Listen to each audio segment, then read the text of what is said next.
En el nombre del Padre, del Hijo y del Espíritu Santo. Amén.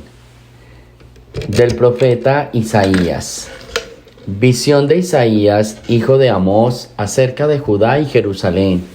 En días futuros, el monte de la casa del Señor será elevado en la cima de los montes, encumbrado sobre las montañas, y hacia él confluirán todas las naciones. Acudirán pueblos numerosos que dirán: vengan, subamos al monte del Señor, a la casa del Dios de Jacob, para que Él nos instruya en sus caminos y podamos marchar por sus sendas. Porque de Sión saldrá la ley, de Jerusalén la palabra del Señor. Él será el árbitro de las naciones y el juez de pueblos numerosos. De las espadas forjarán arados y de las lanzas podaderas. Ya no alzará la espada pueblo contra pueblo, ya no se adiestrarán para la guerra. Casa de Jacob, en marcha, caminemos a la luz del Señor. Palabra de Dios. Muy bien, comenzamos entonces a leer el profeta Isaías. El profeta Isaías es una de las figuras o uno de los personajes más representativos del Adviento. ¿Por qué?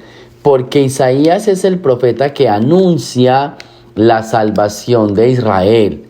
Para aquellos que estamos estudiando Biblia los lunes, Isaías es el que le anuncia al pueblo no solo la destrucción, o sea, el exilio de Babilonia, sino que cuando están en Babilonia les anuncia la salvación, o sea, un rey viene y los va a salvar. Entonces, esa prefiguración del exilio babilónico y esa liberación se convierte precisamente en lo que decía ahora, una prefiguración de lo que será el Mesías, ¿sí? El Mesías que viene a liberarnos y el Mesías que viene a salvarnos.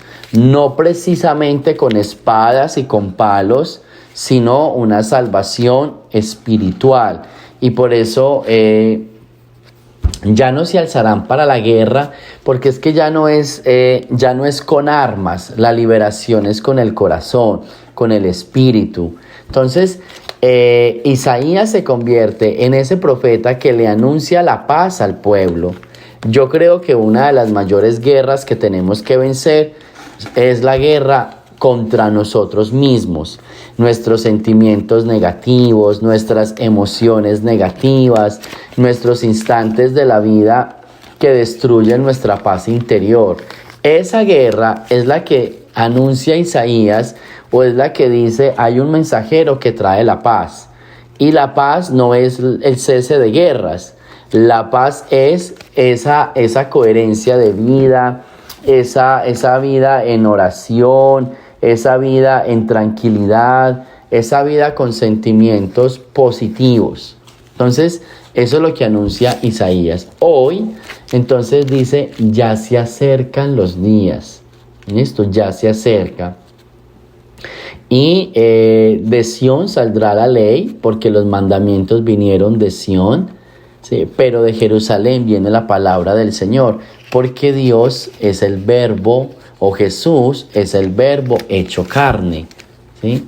Entonces, Isaías hoy en la primera lectura nos está diciendo qué tipo de rey viene, de dónde viene y a qué viene.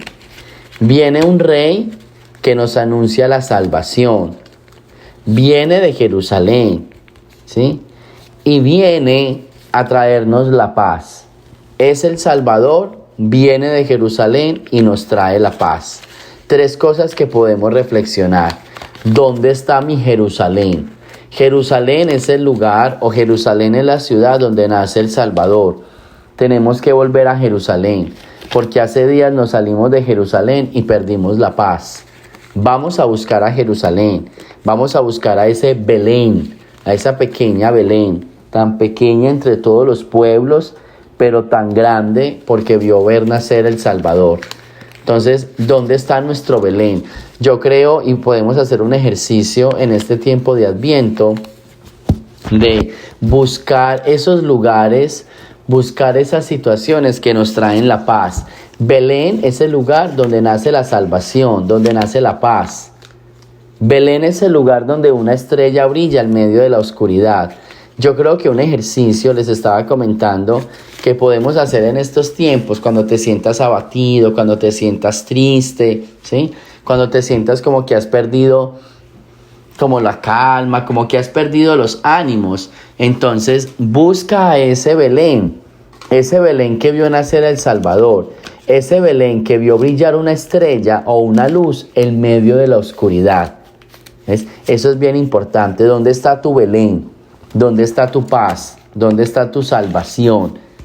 Todos tenemos momentos difíciles en la vida y todos hemos extraviado ese Belén, pero todos podemos volver a Belén y podemos buscar ese Belén. Así que pidámosle al Señor esta mañana, a la luz del profeta Isaías, que nos ayude a contemplar ese Salvador que viene a salvarnos precisamente, que nos anuncia la paz y que viene de Jerusalén.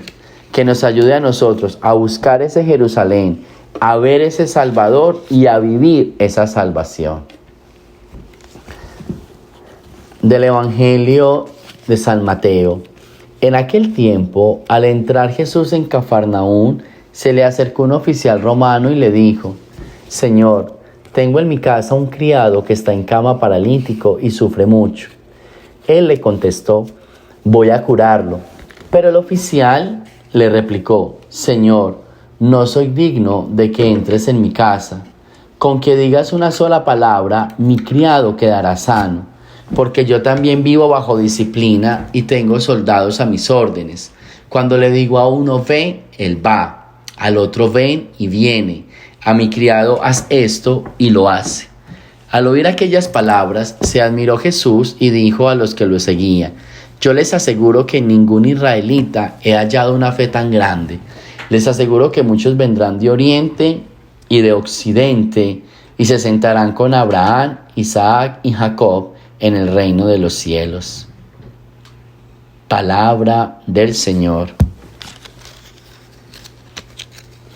Muy bien, tenemos el evangelio de este oficial romano. Es muy importante que no perdamos esta figura. Es un oficial romano, o sea, no es un discípulo de Jesús, no es un seguidor de Jesús, es un oficial romano.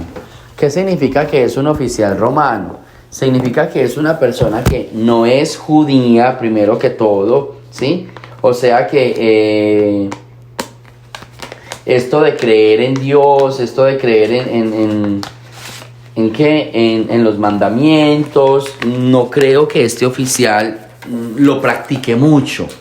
Pero de lo que sí sabemos es que este hombre tenía una fe ciega en Jesús. Y hay una diferencia aquí bien interesante, porque hay muchos que se profesan católicos o que nos profesamos creer en una religión, pero no le creemos al protagonista de la religión. Es como dice una frase: hay muchos que creemos en Dios, pero no le creemos a Dios. ¿Sí? Hay muchos que creemos en Dios, pero no le creemos a Dios. ¿Qué significa eso? Eso significa que creemos en la religión, creemos en todos los signos que vemos, pero no creemos en la palabra. No nos vinculamos con ese Mesías y con ese Salvador. Entonces, posiblemente esto es lo que estaba pasando con estas personas que estaban siguiendo a Jesús. Lo seguían porque lo veían como maestro, lo veían como discípulo, o sea, como un maestro que enseñaba palabras, que hacía milagros y bueno, y todo esto. El oficial no lo seguía, pero cuando lo vio, hizo su profesión de fe. ¿Sí? ¿Qué profesión de fe hizo? La profesión de fe que hizo este hombre es... La profesión de fe es haberle dicho a Jesús: no necesitas ir hasta mi casa. Con una palabra bastará para que mi criado quede sano. Y eso es muy importante. ¿Por qué? Porque eso es lo que nosotros necesitamos, creer en la palabra. Esa palabra es Jesús, ¿sí? Esa palabra es Jesús. Y esa palabra es una palabra de salvación que nosotros pocas veces creemos, que nosotros pocas veces como que seguimos. Entonces, hoy, con este evangelio, nos está diciendo el Señor: ¿Tú crees en mí y crees en mi palabra? Decíamos en la primera lectura, de Sión saldrá la ley, y muchos creemos en la ley, y de Jerusalén la palabra del Señor. Pregunta para hoy, ¿tú crees en la ley? Sí. ¿Y crees en la palabra? Que ahí es donde está la diferencia, porque hay gente que le cree a los mandamientos, pero no le cree a quien nos dio, o mejor, a quien vino a darle plenitud a los mandamientos. Porque a eso vino Jesús. Jesús vino a darle plenitud a los mandamientos. Y eso es lo que nos está diciendo este día. Este centurión, que quizás no era judío, que quizás no profesaba la fe judía, pero sí creía en la palabra que Jesús profería, sí creía en la vida de Jesús, que esto es lo más importante. Yo creo que Adviento se convierte en un tiempo para renovar nuestra fe en ese Jesús, que no solo es mandamiento, sino que también es palabra, ¿sí? Ojo con la frase, Jesús, que no solo es mandamiento, también es palabra. Porque hay que creer en la palabra. Nosotros siempre decimos, o por ahí escuchamos de vez en cuando, que la palabra tiene poder. Y es verdad, la palabra tiene poder. La gran pregunta es, ¿tú crees en ese poder de la palabra? Si tú crees en el poder, entonces escucha la palabra de Dios y con eso basta para quedar sano. Con eso basta para creer en Dios y para seguirlo a Él. Pidámosle pues al Señor en esta mañana, ¿sí? O pidámosle en este día mejor, que nos ayude a renovar el amor en ese mandamiento que viene de Sión, pero hacer nuestra profesión de fe en esa palabra que viene de Jerusalén. Creer en Dios, pero también creerle a Dios. Esas son las virtudes más bonitas que podemos reflexionar en este día. Así que ánimo y que nuestra vida sea una continua configuración con Dios. No de escuchar mucho palabra, sino de creer en la palabra. No nos llenemos con tanta palabra. Yo creo que necesitamos hacer mejor grandes cambios. Como la canción que siempre me han escuchado por ahí que me gusta. Si tú dices que tú quieres a Jesús, que se te note. Si tú dices que tú amas a Jesús, que se te note. Que se te note con tu vida, que se te note con tu palabra, que se te note realmente con esos cambios que día con día se pueden hacer. Gloria al Padre, al Hijo y al Espíritu Santo, como era en el principio, ahora y siempre, por los siglos de los siglos. Amén. Antes de la bendición, quiero darles una información a todos los interesados en estudiar o en aprender un poquito más sobre el conocimiento personal, sobre la inteligencia emocional, lo que han escuchado pues de la Escuela Oxigenación Humana. Esta noche, después de la clase de Biblia, o sea a las 8:30, y mañana a las 7:30, tenemos 2 conferencias. La de hoy es sobre inteligencia emocional y la de mañana es sobre camino de resiliencia para superar nuestros bloqueos o nuestros traumas y también para liderazgo. Son conferencias para formar líderes y para ayudarnos en nuestro crecimiento espiritual. Así que si alguien quiere entrar a esas conferencias, hoy a las 8:30 de la noche y mañana a las 7:30 por Zoom. Las 2 son por Zoom con mi número de teléfono. Usted simplemente pone el número de teléfono y ya entra a la reunión. 973-563-2984. Para todos los países, para todas las personas, es totalmente gratis. Son 2 conferencias bien buenas que yo sé que les va a gustar. Y no solo gustar, sino que creo que también les va a servir en ese crecimiento personal. Así que los que quieran ingresar, a todos los estudiantes de la Escuela de Oxigenación Humana, pues para ellos es especial. Los que quieran ingresar en la escuela o los que quieran aprender un poquito más. ¿Ok? El Señor esté con ustedes. Y la bendición de Dios Todopoderoso, Padre, Hijo y Espíritu Santo, descienda sobre ustedes y me los acompañe siempre. Jesús, María y José.